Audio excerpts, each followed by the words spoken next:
এটাই আল্লাহ রাব্বুল আলামিন শুরুর দিকে বলেন যে ঘাঁটিতে প্রবেশ করো। ঘাঁটিতে প্রবেশ করা মানে শত্রুর আক্রমণ থেকে হেফাজত করা। আল্লাহ বলেন এই কাজগুলো যারা করবে শয়তানের ধোঁকা থেকে, জাহান্নামের আযাব থেকে তারা মুক্ত থাকবে। আর একটা আয়াত পড়ছি 16 নম্বর, এটা শেষ করি। আউ মিসকিনান যা মাতরাবা, আল্লাহ বলেন ব্যাপকভাবে সকলকে খাদ্য দান করা, সহযোগিতা করা, এটা সওয়াবের কাজ। কিন্তু এতিম, যেই এতিম আপনার আত্মীয়, তাদেরকে দেওয়া আরো সওয়াব। এরপরে আল্লাহ বলেন অথবা এমন দরিদ্র, যেই দরিদ্রের ঘর বাড়ি কিছু নেই, সারাদিন ধুলোয় মাটিতে গড়াগড়ি করে। কোথায় গড়াগড়ি করে? মাটিতে গড়াগড়ি করে। অর্থাৎ যাদের কোনো ঘর নেই, কোনো ঠাঁই নেই, রাস্তা ঘাটে, স্টেশনে, বাস স্টেশনে, এগুলোতে যারা রাত কাটায়, রাতে থাকে, যাদের কোনো ঘর বাড়ি জায়গা জমি কিছু নেই, এদেরকে দেওয়া আরো বেশি সওয়াব। বুঝে আসছে ইসলামী শিক্ষা নাকি বুঝে আসেনি? এই হচ্ছে ইসলামী শিক্ষা। বর্তমান দুনিয়ার যাদেরকে আল্লাহ রাব্বুল আলামিন টাকা দিয়েছেন, তারা যদি খরচ করত, তাহলে দুনিয়াতে আর কোনো অভাবী মানুষ থাকতো না। একটা ঘটনা বলে আলোচনা শেষ আজকে, খেয়াল করেন। হযরত আবু বকর রাদিয়াল্লাহু আনহুর খেলাফতের সময়, যেই সময় হযরত আবু বকর রাদিয়াল্লাহু আনহু ইসলামী রাষ্ট্র পরিচালনা করছিলেন, এই সময় একবার মদিনার মধ্যে কঠিন দুর্ভিক্ষ দেখা দিল। জায়গায় জায়গায় মানুষদের আবাদ ফসল সবকিছু নষ্ট হয়ে গেছে, পশু পাখিগুলো মারা যাচ্ছে, এইদিকে মানুষগুলো না খেয়ে আছে, কোনো ব্যবস্থা নেই।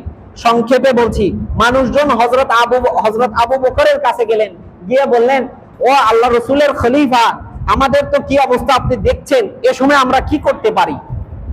হযরত আবু বকর রাদিয়াল্লাহু আনহু রাষ্ট্রীয় কোষাগারে এমন কোন খাদ্য নেই যা তাদেরকে দিয়ে সান্ত্বনা দান করবেন।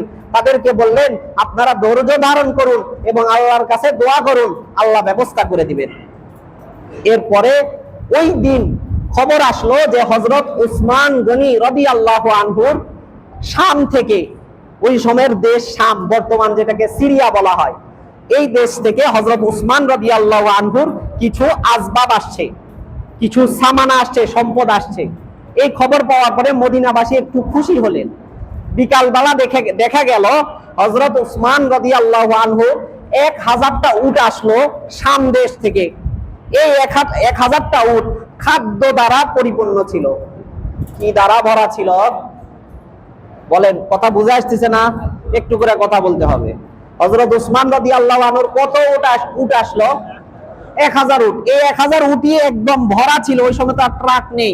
এই উট, ঘোড়া, গাধা এগুলো করে নিজের জিনিসপত্র আনতে হতো, খাদ্যদ্রব্য আনতে হতো। এই 1000 উট ভর্তি ছিল শুধু খাদ্যের সামানো দ্বারা, আটা, কিশমিশ, জব, তারা মদিনার যে সমস্ত খাদ্য, এই খাদ্য দ্বারা ভর্তি ছিল। ওসমান রাদিয়াল্লাহু আনহুর বাড়িতে যখন পৌঁছলো, মদিনার যত ব্যবসায়ী আছে সবাই চলে আসছে হযরত উসমানের কাছে। হযরত উসমান, মদিনায় তো চলছে দুর্ভিক্ষ, আপনার এই খাদ্যগুলো আমাদের কাছে বিক্রি করেন, আমরা জনগণের কাছে বিক্রি করব, হয়তো কিছুটা মানুষের জন্য সহজ হবে। হযরত উসমান বলেন, লাভ কয় টাকা দিবে? কাদেরকে বলেন এটা? হযরত উসমান বলেন, কাদেরকে বলছেন হযরত উসমান? ব্যবসায়ীদেরকে। মদিনার ব্যবসায়ীরা আসছে যে আপনি এই খাদ্যগুলো আমাদের কাছে বিক্রি করেন, আমরা এটা মানুষদের কাছে বিক্রি করে দিব। তো হযরত উসমান বলেন, লাভ কত দিবা?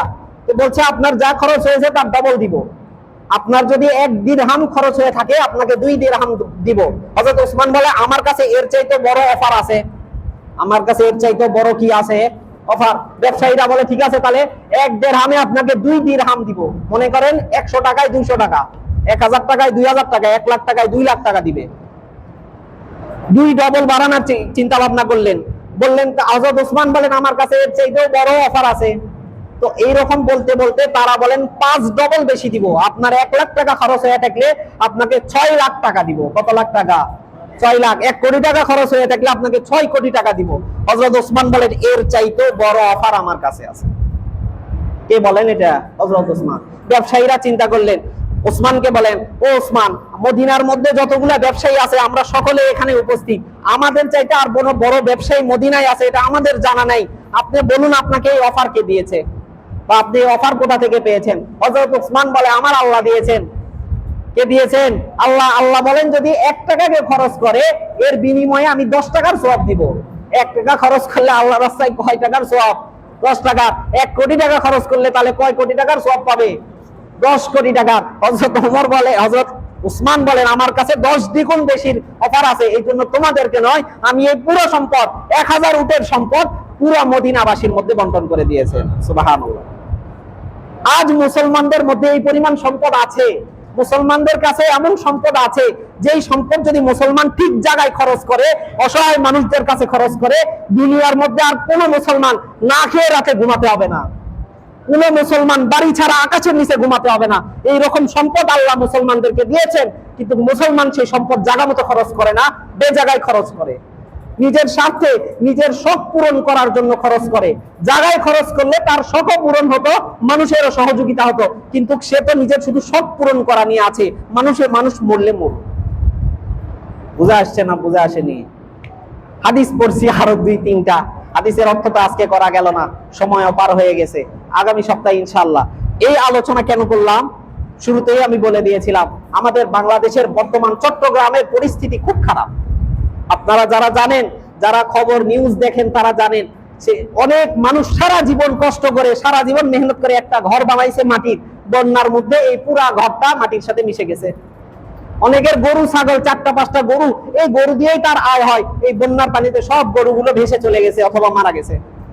অনেক মানুষ নিজের আত্মীয় স্বজনদেরকে হারাইছে। মানুষদের পরিস্থিতি অত্যন্ত খারাপ। এ সময় কি আমাদের কিছু করণীয় আছে নাকি নেই? বলেন, করণীয় আছে নাকি নেই? আছে। করণীয় কি? আমরা তাদের জন্য সহযোগিতা করব। আপনি বলবেন, হুজুর আমি তো ছোট্ট একটা দোকান করি, একটা মুদিখানার দোকান চালাই, পান আর চা বেচে আমার দিন কাটে, আমি কি দান করব? আর আমি কি, এটা তো ওই কোটি কোটি টাকা আলা যারা, তারা এখানে সহযোগিতা করবে, আমরা কি করব? বর্তমান বাংলাদেশে মানুষ আছে 17 কোটি। কত মানুষ আছে? 17 কোটি। এই 17 কোটির মধ্যে যদি 5 কোটি মানুষ, কয় কোটি মানুষ? 5 কোটি মানুষ 5 টাকা করে দান করে, কয় কোটি মানুষ কয় টাকা করে দান করলে? 5 কোটি মানুষ কয় টাকা? 5 টাকা করে দান করলে 25 কোটি টাকা তাদের হাতে পুষবে। কত টাকা হাতে পুষবে? 25 কোটি টাকা। বলেন, 5 টাকা দেওয়ার সামর্থ্য নাই এখানে কি আছেন? আসি কি কেউ? আমরা নিজের সাধ্য অনুযায়ী খরচ করি, আমার সামর্থ্য যতটুকু এতটুকু। আমার তো গিয়ে তাদের হাতে পৌঁছে দিতে হচ্ছে না, তাদের হাতে 5 টাকা দিতে খারাপ লাগবে। অনেক সংস্থা কাজ করছে, বাংলাদেশে অনেকগুলো ফাউন্ডেশন আছে যারা একদম চাক্ষুষ প্রমাণ সহ তাদের কাছে এগুলো পৌঁছে দিচ্ছে, তাদের হাতে পৌঁছায়। নেটের যুগ, মোবাইলে শুধু বিকাশে 2-1টা নাম্বার টিপতে হবে, আপনি 5 টাকা দিলে 5 টাকা পুষবে, তাদের কাছে পুষবে। এরকম যদি 5 কোটি মানুষ মাত্র 5 টাকা করে দেয়, 25 কোটি টাকা তাদের কাছে পুষবে। বলেন, যদি 50 টাকা করে দেই, 20 টাকা করে দেই, 10 টাকা করে দেই, এমন কে আছে এখানে যারা সপ্তাহে 10 টাকা 5 টাকা খরচ করে না? পাওয়া যাবে কি? যাবে না। তারা কষ্টে আছে। আমরা না খেয়ে থাকলেও আমাদের থাকার বাসস্থান আছে, চলাফেরা করে সুবিধা আছে, তাদের ঘর বাড়িও শেষ হয়ে গেছে। আমরা কি সাহায্য করতে রাজি আছি নাকি রাজি নেই? আল্লাহ তাআলা সকলের মনের নেক মাকসাদকে কবুল করুন এবং আমাদের সকলকে অসহায়দের সহযোগিতায় দাঁড়ানো